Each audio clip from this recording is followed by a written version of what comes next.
అన్నారు నిన్ను రాజన్నారు, రైతు లేనిదే రాజ్యము లేదన్నారు. అయ్యయ్యో రైతన్న ఆగమైపోతుంటే, ఆలి పిల్లలతోటి అరిగోసపడుతుంటే.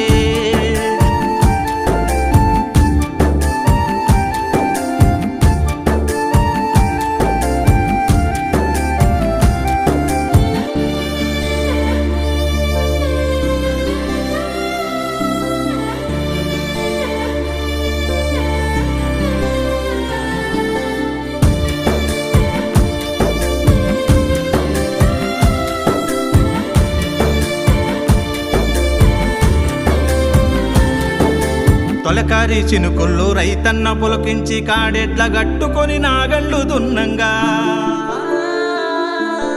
సాలు సాలుకు గింజ సక్కంగా మొలవంగా, పురుడోచి నాసేను పుట్ల కొద్ది పంట. దొడ్ల నిండా గుడ్లు